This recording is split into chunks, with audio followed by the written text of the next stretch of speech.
여러분 안녕하십니까. 4월 총선을 앞두고 지역 총선전이 다자구도로 빠르게 재편되고 있습니다. 민주당 박영순 의원이 탈당과 함께 새로운 미래 합류를 선언하며 대전 대덕구 총선의 3파전 가능성이 높아진 가운데 먼저 합류한 김종민 의원도 세종갑 출마에 나설 전망입니다. 국민의힘 4선 중진 아산갑 이명수 의원이 불출마를 선언하는 등 지역 현역 의원 4명이 출마를 포기한 가운데 여야 공천 작업도 속도가 붙고 있습니다. 김세범 기자입니다. 민주당 현역 의원 평가에서 하위 10%에 포함된 대전 대덕구 박영순 의원이 이낙연 전 총리가 이끄는 새로운 미래에 합류했습니다. 친명계 위주로 공천이 이루어지고 비주류 의원들이 대거 탈락하거나 불이익을 받는 등 이재명 대표 사당이 됐다는 게 탈당 이유입니다. 곧이어 추가 이탈자가 대거 나올 것이라고 예고하면서 자신은 승리해 돌아오겠다며 대덕구 출마 의사를 분명히 했습니다. 저는 이번 총선을 끝까지 완주할 것입니다.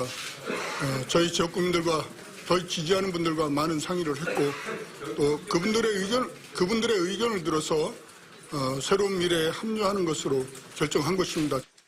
새로운 미래는 앞서 합류한 김종민 의원이 지역구를 세종갑으로 옮긴 뒤 출마를 검토하고 있어 충청권에 현역 의원을 전진 배치하고 주요 선거구에 후보를 내는 방식으로 중원 공략에 나설 것으로 보입니다.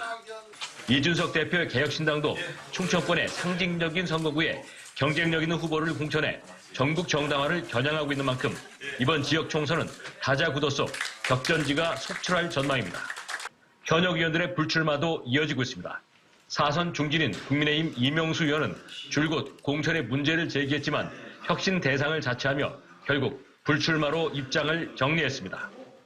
이제는 아쉽지만 제 스스로부터 사심을 버리고 선당 후사의 정신으로 개혁 혁신의 대상이 되도록 하겠습니다. 앞서 민주당 박병석, 홍성국, 황운하 의원도 총선 출마를 포기해 현재 지역에선 4명의 현역 의원이 불출마를 결정했습니다. 다만 경선 포기만 선언한 홍성 예산의 4선 중진인 홍문표 의원은 무소속 출마 가능성이 열려있는 상태입니다. 총선이 40여일 앞으로 다가오면서 여야 공천 작업도 가파르게 진행돼 열흘 안에 대진표가 완성될 것으로 예상됩니다. TJB 김세범입니다. 문재인 정부 당시 부동산 통계 조작에 관여한 혐의로 조사를 받은 윤성원 전 국토교통부 1차관과 이문기 전 행복도시 건설청장에 대한 구속영장이 지난달 2일에 이어 또다시 기각됐습니다.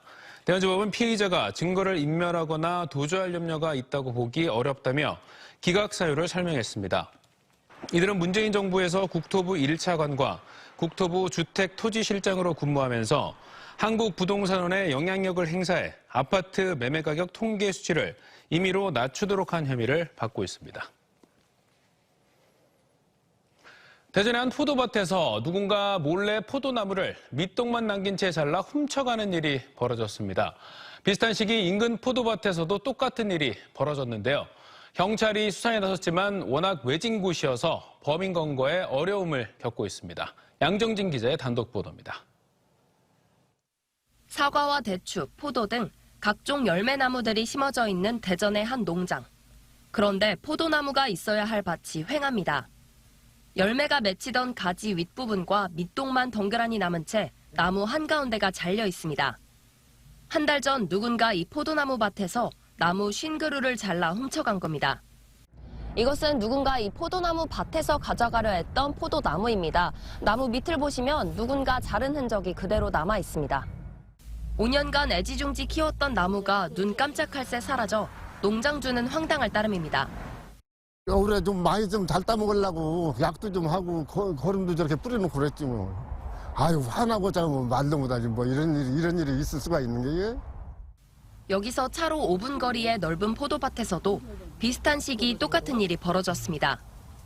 1200그루의 나무들 중 4에서 5년 사이에 건강한 포도나무 50그루를 밑동만 남긴 채 베어간 겁니다.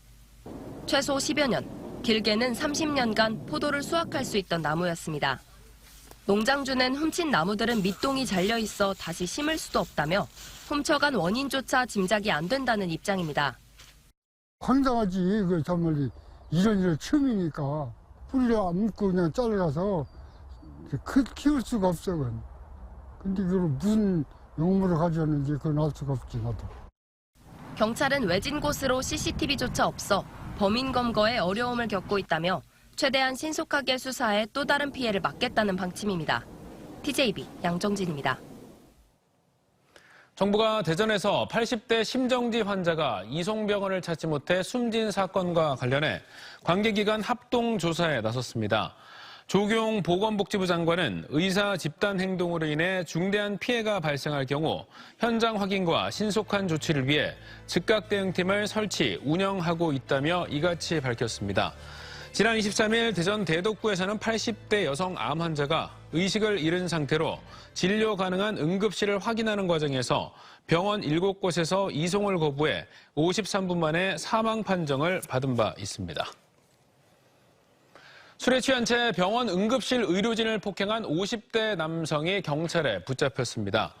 A씨는 지난 17일 새벽 4시 5분쯤 안면부에 부상을 입은 채 대전 동구의 한 병원 응급실을 찾아와 의료진의 턱을 가격하고 병원에 불을 지르겠다고 위협하는 등 난동을 피우다 현행범으로 체포됐습니다.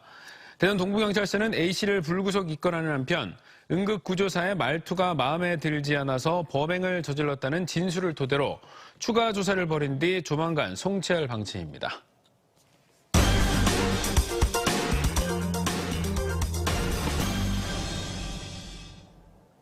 코리안 몬스터 류현진의 깜짝 복귀로 6년 만에 가을 야구 기대감이 커지고 있는 한화 이글스. 류현진과 함께 한화 마운드를 지킬 특급 신인들의 활약도 기대되고 있는데요. 지난해 류현진 이후 17년 만에 신인상을 수상한 문동주에 이어 드래프트 1순위로 입단한 황준서가 한화 출신 2년 연속 신인상에 도전합니다. 일본 오키나와 현지에서 조형준 기자가 전해드립니다. 동료들의 관심을 한몸에 받으며 마운드에 오른 류현진이 자신에게 날아온 땅볼 타구를 깔끔하게 처리합니다.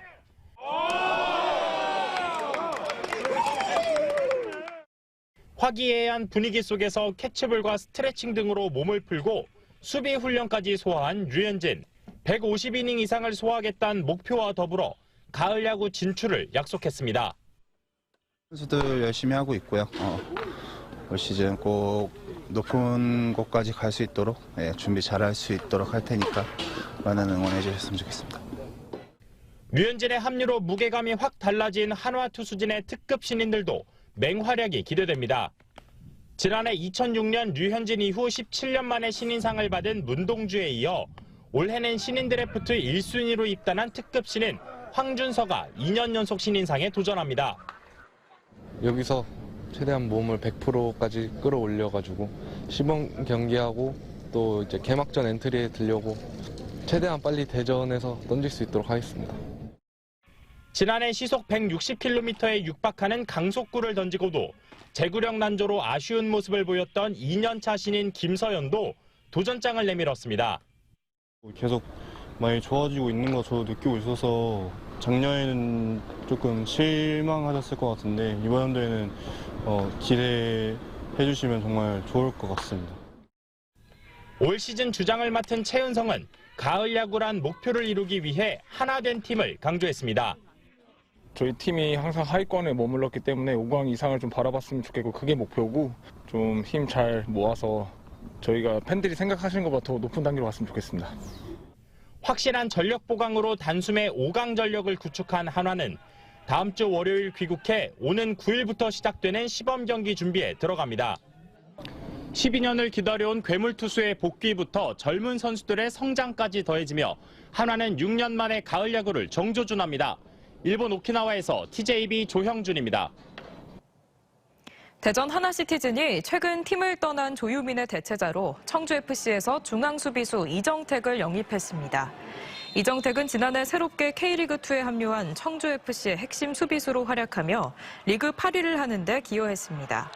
대전 하나시티즌은 이정택이 수비수임에도 빠른 스피드를 가지고 있고 정확한 패스와 윙백, 수비형 미드필더까지 소화할 수 있어 영입했다고 밝혔습니다. 대학교 졸업식이 한창인 요즘 한 노신사가 70이 훌쩍 넘은 나이에 박사학위를 받았습니다. 정년 퇴직한 이후에도 배움은 평생이라며 평소 하고 싶었던 한학에 힘쓰고 있는 윤여갑 씨가 그 주인공입니다. 이수복 기자가 만나봤습니다. 노년의 신사가 학위복을 곱게 차려입고 기대에 부푼 표정을 짓는 청년 졸업생들과 나란히 앉아 있습니다. 올해로 73, 칠순이 훌쩍 넘은 나이에 박사학위를 받는 윤여갑 씨입니다. 젊은 시절 행정학을 전공해 학사 석사를 따고 한 종합병원에서 평생을 일하며 정년을 마쳤지만 지난 2016년 늦가기 대학원생을 자처했습니다. 고향 논산으로 낙향해 어렸을 적 아버지에게서 배웠던 한문을 연구하는 한학에 남은 인생을 바치고 싶어서였습니다. 아버지까지 가학으로 내려온 한문이 내 대에서 끊어지는구나라는 거에 대한 아쉬움이 제가 있었어요. 그래서 집에서 내려오던 그 한문 전적 같은 거 이런 것들 있잖아요. 그래서 이걸 내 실력으로 읽을 수 있으면 얼마나 좋을까. 이거 한번 해보자 해가지고. 충청 지역을 대표하는 조선시대 유학자 명제 윤준 선생의 학통과 발자취를 주제로 박사 논문을 썼습니다. 8년간 이어진 연구, 오랜 시간 윤여갑 씨가 보여준 학문에 대한 열정은 지도교수에게도 동료 대학원생에게도 큰 자극입니다. 공부하는 것은 젊은 사람보다 2배, 3배를 많이 해요. 열심히 하시는 이 모습이 젊은 사람들한테 사실은 기감이 됩니다. 다음 목표는 2029년 윤준 선생 탄생 400주년에 맞춰 예술의 전당에서 기념전을 여는 겁니다. 그때까지 날은 저물고 갈 길은 멀다는 일모도언이라는 말을 가슴속에 새기며 윤준 선생과 실학의 연관성을 탐구하는데 바쁜 나날을 보낼 계획입니다. 배움이라는 건 평생 하는 거고 그다음에 자기가 아무리 실력이 좋다 해도 모르는 게 더 많잖아요. 남아있는 이 열정 더욱더 해서 하여튼 더욱더 우리 국학 발전에 기여할 수 있는 길이. TJB 이수복입니다.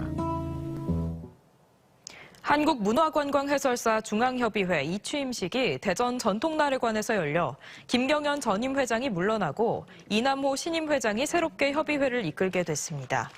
지난 2001년 창립된 한국문화관광해설사 중앙협의회는 3,100여 명의 회원들이 활동하며 내외국인들을 상대로 양질의 해설 서비스를 제공하고 있습니다. 친구와 말다툼을 하다 흉기를 휘둘러 숨지게 한 10대가 항소심에서도 중형을 선고받았습니다. 대전고법 형사 3부는 지난해 2월 26일 함께 술을 마시고 말다툼을 벌이다 서산시 동문동의 한 아파트 앞에서 친구 B군을 흉기로 찔러 숨지게 한 혐의로 기소된 18살 A군에게 항소심에서도 원심과 같은 징역 장기 10년, 단기 5년을 선고했습니다. 재판부는 원심의 양형 판단이 합리적인 범위를 벗어나지 않는다며 항소 기각 사유를 설명했습니다. 모텔을 통째로 빌려 땅굴을 파 송유관에서 기름을 훔치려 한 일당이 항소심에서도 징역형을 선고받았습니다. 대전고법 형사 3부는 지난해 1월 충북 청주의 한 모텔을 통째로 빌린 뒤 땅굴을 파 송유관에서 기름을 훔치려 한 혐의로 기소된 전 대한송유관공사 직원 66살 A씨에게 원심과 같은 징역 4년을 선고했습니다. 나머지 공범 7명에 대해선 가담 정도에 따라 징역 3년에서 징역 1년 6개월에 집행유예 3년을 선고했습니다. 오늘 새벽 3시 20분쯤 아산시 둔포면의 한 길가에 주차돼 있던 승용차에서 불이 나 20분 만에 꺼졌습니다. 이 화재로 40대 남성 운전자가 화상을 입고 병원으로 옮겨졌으며 차량이 모두 불에 탔습니다.